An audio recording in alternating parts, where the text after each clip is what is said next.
Всем привет! Рада вас видеть! В этом видео шьем с вами бортики-подушки с чехлами на молнии. Здесь, смотрите, какие единорожки красивые. Это ткань 100% хлопок, сатин премиум качества. Даже по видео видно, какой он красивый, такой мягкий, лощеный. Очень приятная к телу ткань. В качестве компаньона я взяла вот такие вот коронки. Это тоже 100% хлопок. И нам потребуются молнии. Молния здесь у меня обычно витая. Если у вас есть потайные, берите потайные молнии. Но я покажу сегодня, как сшить с обычной молнией. Ткани я рекомендую приобрести в магазине Unique Shop 24. Здесь огромный выбор самых разных расцветок. Есть панели для одеялок, для бортиков. Разные здесь есть и для гнездышек. Мы с вами уже шили в прошлых видео. Можно заказать печать на разного вида ткани. На сатине, муслин, кулирка, интерлок, футер, дюспо, флис. То есть выбор огромный. Для моих любимых подписчиков магазин предоставляет скидку минус 10% на заказ. Промокод я оставляю в описании под этим видео. Шейте с удовольствием и выбирайте для себя самые качественные и лучшие ткани. Я буду шить 8 штук бортиков. Мне потребуется выкроить квадраты 33 на 34. Это будут передние части. И задние части также 33 на 34. Всего мне нужно выкроить таких 4 штуки. 4 лицевых и 4 задних. И для подушек, посмотрите, здесь у меня будут белые подушки. Я выкраиваю 16 штук. 33 на 33 для внутренних подушек. И из корон, здесь у меня будет 4 таких подушки, я выкраиваю 8 заготовок. 33 на 34. Собираем внутренние подушки, прикладываем лицом к лицу квадраты и сшиваем по периметру, оставляя небольшое отверстие для выворачивания.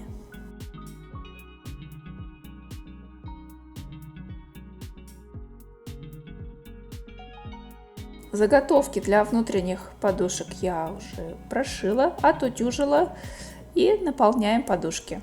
Здесь у меня холофайбер первого сорта, он гипоаллергенный, не скатывается, не сбивается.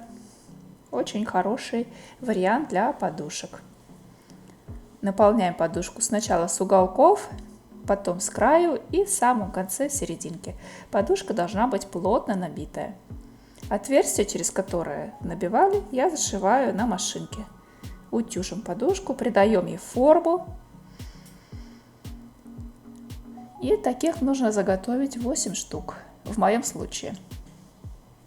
Я шью 8 бортиков. Теперь идем к чехлам. Здесь у меня заготовки 33 на 34. 34 это высота подушки. Снизу вот здесь мне нужно обметать на оверлоке, либо вы можете обметать строчкой зигзаг на бытовой машинке. Все равно это будет внутренний чехол.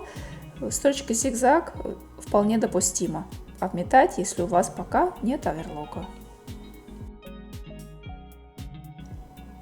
И посмотрите, я меняю лапку на потайную. На моей машинке, на промышленной, она выглядит таким образом. Я ее откручиваю, меняю. И вы у себя тоже поменяйте на своей машинке, поставьте лапку для потайных молний. Нам нужно близко подкрасться к молнии, чтобы ее прошить. Затем прикладываем лицом к лицу детали. И с краев, вот здесь вот я буду отмечать по 2 сантиметра. Можно 2 сантиметра, либо 2,5, самый оптимальный размер. Ставлю себе такие отметки. И до этой отметки я буду стачивать. Припуск я оставляю 1,5 сантиметра.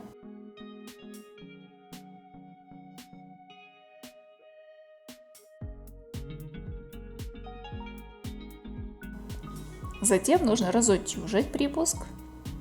Идем на утюг. Вот так у меня получается. Берем молнию. Молния у меня здесь, она длиннее. Просто хвостик я потом отрежу. Длину вы можете регулировать самостоятельно. Вот сколько у вас есть молния, старайтесь на всю ширину подушки сделать эту молнию. Так будет удобнее потом вдевать внутренние подушки. И посмотрите, я вот так вот аккуратно скалываю чехол с молнией. Ткань должна заходить на молнию немножечко вперед, то есть на 2 миллиметра где-то. Вот я сейчас расстегиваю, покажу вам. То есть ткань выходит за зубчики, так она будет ее закрывать, молнию. И все, идем за машинку, нужно проложить рамку. Вы можете сметать, если шьете впервые. Конечно, будет удобнее вам сметать, либо сколоть, как я. То есть вы уже посмотрите, как у вас будет получаться. Вообще это самый простой такой способ. Мне он очень нравится, если нужно сшить чехлы на подушке. Если у вас есть еще другой способ, как сшить чехлы, обязательно пишите, рассказывайте под этим видео. Мне будет очень интересно узнать ваш способ.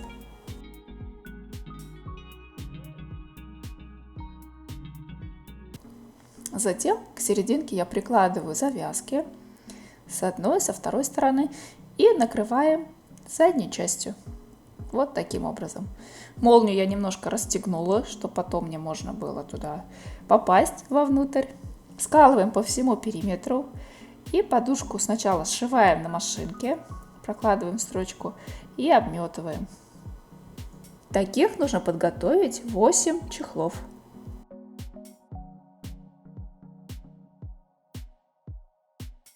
Затем выворачиваем, расправляем все уголки, и чехол наш готов. Подушки тоже уже готовы. Я уверена, если вы попробуете этот способ, он станет один из любимейших, и вы с легкостью будете шить такие подушки с чехлами на молнии. По этому видео у вас все обязательно получится.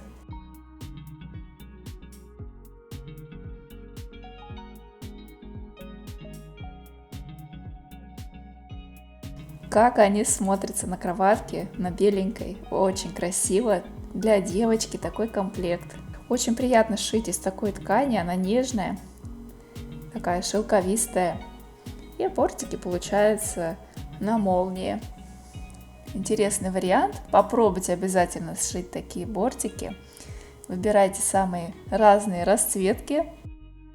Спасибо вам за просмотр этого видео. Подписывайтесь на мой канал, если этого еще не сделали, ведь у меня очень много интересных и полезных видео, совершенно бесплатно. Я желаю вам хорошего настроения, шейте с удовольствием. Всем пока-пока!